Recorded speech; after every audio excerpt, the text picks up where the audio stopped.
Clogged arteries or hard arteries. In less than 15 minutes, you will never mix up these two terms again.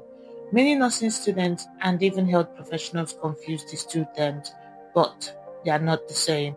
So let's dive in and clear this up once and for all. Starting with the basics. An artery is generally known for moving oxygenated blood, with the exception of two arteries in the body. There are three layers that make up the artery. We have the external, the middle, and the inner layer. The inner layer is called the tunica intima, the middle layer is called the tunica media, and the external layer is called the tunica adventitia. One important ability of the heart is its ability to expand. This expansion helps it to react to blood pressure changes in the body. So when the blood pressure is low, the arteries will constrict to increase systemic vascular resistance. And when the blood pressure is high, it will dilate to reduce systemic vascular resistance. In our blood pressure series, part 1, we explain how systemic vascular resistance and cardiac output directly affect blood pressure. So an increase in any of these will lead to an increase in blood pressure, and a decrease in any of these will lead to a decrease in blood pressure. You can check out this class. I will be linking it in the description box below, and it will really help you to understand blood pressure properly. Now that we've known that the arteries can vasoconstrict or vasodilate due to their elasticity, let us now move into the topic of today. Arteriosclerosis is a general term that describes the arterial walls getting harder, thicker, and stiff. When you hear something is stiff, it usually means something is becoming less flexible, is becoming rigid, hard to bend. That's basically what happens to the arteries. Atherosclerosis, on the other hand, is a type of hardening that occurs due to fatty deposits in the arterial wall. So in atherosclerosis, the arterial walls are also hardening up and stiffening, but that is because there is fat being deposited on the walls, as you can see in the diagram. In arteriosclerosis, it's just a general hardening and stiffening of the arteries. But in atherosclerosis, this hardening and stiffening occurs specifically due to fat deposit in the artery. That means atherosclerosis is a type of arteriosclerosis caused because of fat deposit in the artery. Now let's move into the finer details of each of these diseases. Like we said before, arteriosclerosis is the stiffening up of the arterial walls. Some of the causes of this include hypertension. When we talk about hypertension, we talk about high blood pressure. And blood pressure is the force of the blood against the arteries. Now, when this force is consistently high, when it's constantly pushing against the arterial walls, the artery starts to change. The arterial walls, they start to restructure to be able to withstand this pressure. They start to get harder and stiffen up, and that leads to arteriosclerosis. The hardening already is what we call arteriosclerosis. With aging, as people get older, naturally, the elasticity of the arteries degrade. It goes down over time. And so as something is becoming less elastic, what happens? It becomes less flexible, it becomes more rigid. And that is what arteriosclerosis is. Basically, as the arteries are becoming less elastic, they are becoming more stiff. And that is just a natural process of aging. Moving on to things like diabetes and smoking, they cause inflammation of the arteries, leading to the arteries to undergo structural changes that cause them to thicken up and become stiffer.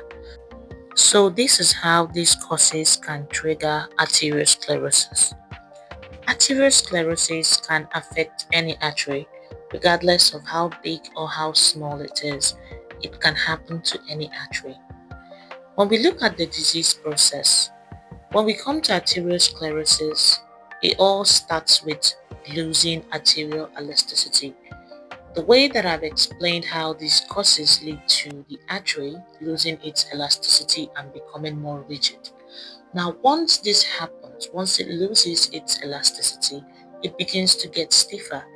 Remember, think of it like a rubber band. When it's beginning to lose how stretchy it is, what happens is it becomes less flexible, it becomes more rigid.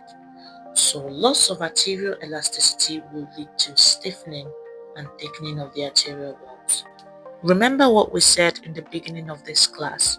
We said the arterial elasticity helps it to constrict or dilate as required. Now, once it is losing this ability to stretch when necessary and not stretch when necessary, it means that the arteries become more constricted. And as it is becoming more constricted, it is raising the vascular resistance. As the vascular resistance is becoming more raised, it leads to an increase in blood pressure. When this happens consistently over time, it will trigger hypertension. Therefore, hypertension is both a cause and a complication of arteriosclerosis. It is a vicious cycle where consistent changes in the arterial walls, which can be caused by hypertension, leads to the arterial walls getting stiffer. As they get stiffer, they become more constricted, increasing vascular resistance. An increase in vascular resistance will lead to an increase in blood pressure. When this consistently happens over time, it will lead to the blood pressure getting chronically raised, which is what is known as hypertension. In atherosclerosis, fat is being deposited on the arterial walls. So anything that can trigger inflammation or cause an injury to the arterial walls can cause fat to be trapped there. Things like obesity, smoking, inflammation, insulin resistance, they all cause an injury to the arterial wall. And once this injury happens, it leads to fat being trapped on the site of that injury. Moving on to the pathophysiology. First of all, there's an injury to the arterial walls. Once the arterial walls are injured, cholesterol gets trapped within this injury, and that triggers an inflammation. Inflammation is usually the body's way of trying to fight invaders. So the inflammation, white blood cells migrate to this area and try to consume this cholesterol to get them out of the system. But instead, they are overwhelmed and form foam cells with this cholesterol. So these foam cells are what is known as a fatty streak. Collagen is now secreted over this fatty streak and leads to what we now call a plaque. So you can see how a plaque is made up of fatty deposits in the artery. The plaque continues to grow, and as it grows, it narrows the diameter of the artery, and this causes a reduction in blood flow through that particular artery.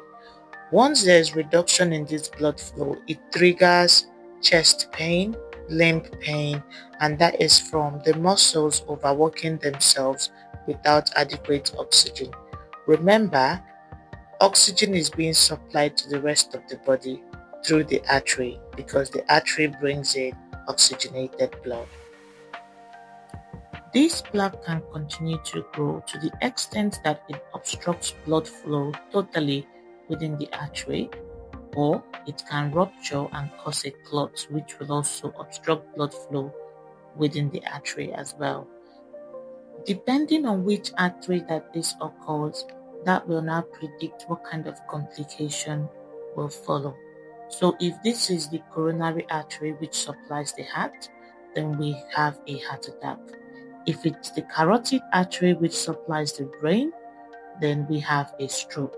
And if it's the peripheral arteries, that's when we now see things like peripheral arterial disease. So, arteriosclerosis is hard arteries, which talks about stiffness. Atherosclerosis is clogged arteries, which talks about fat deposition within the artery.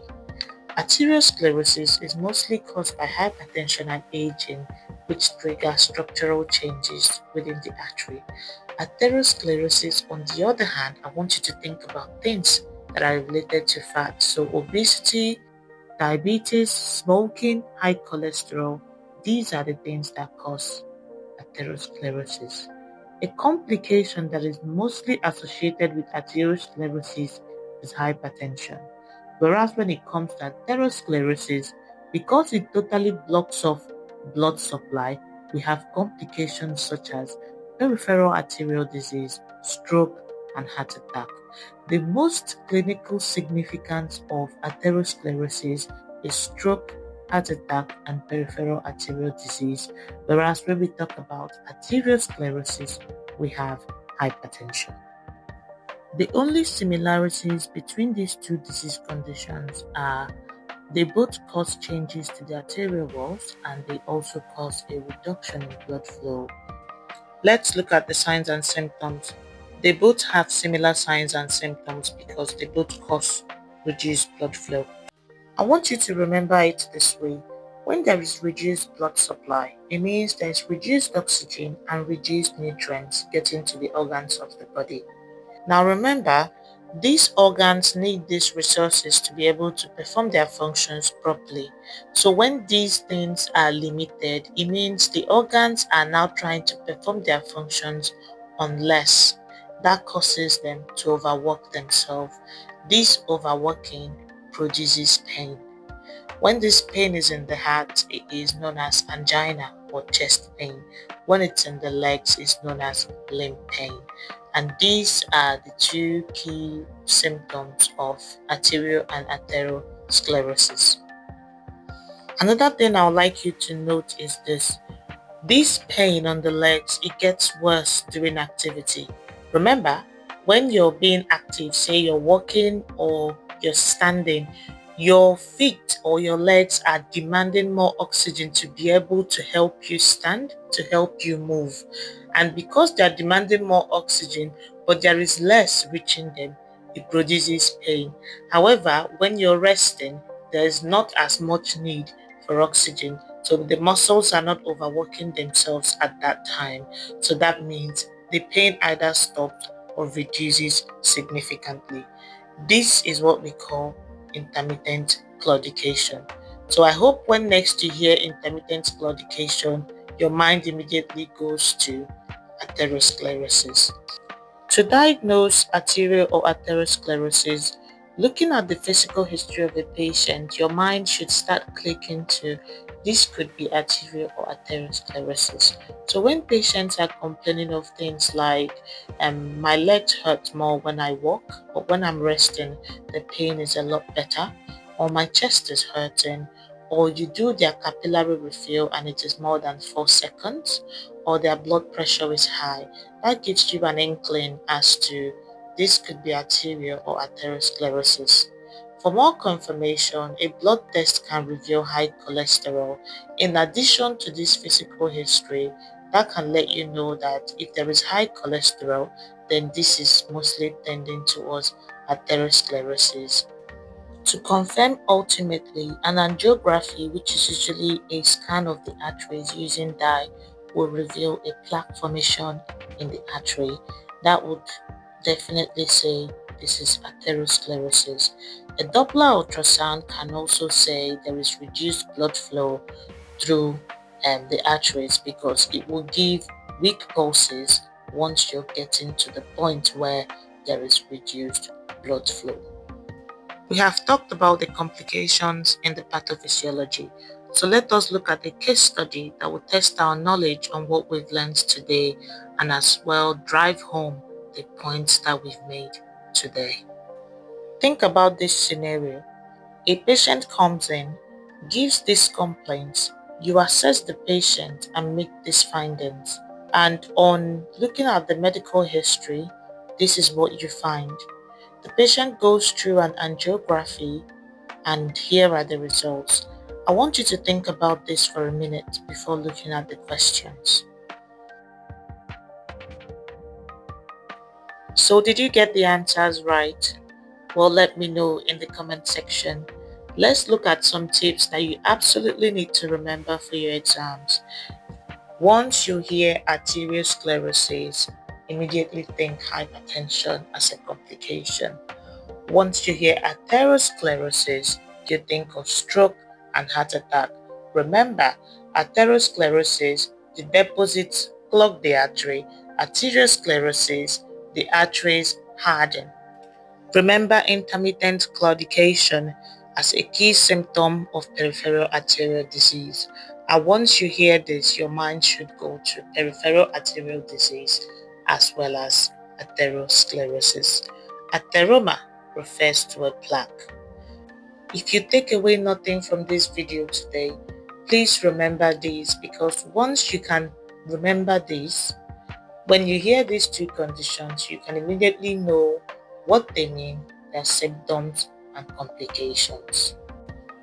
The treatment focuses on reducing the causes, so dieting to lose weight, exercise also to lose weight, quitting smoking to reduce inflammation on your arteries, and we have taken antihypertensives. Remember that when there is hypertension, too much pressure on the arteries leads to structural damage. And these changes in structure leads to hardening of the arteries, which is known as arteriosclerosis. So reducing that pressure with the use of antihypertensives will help to manage arteriosclerosis. We have statins to lower cholesterol, antiplatelets to reduce clot formation from when these plaques burst.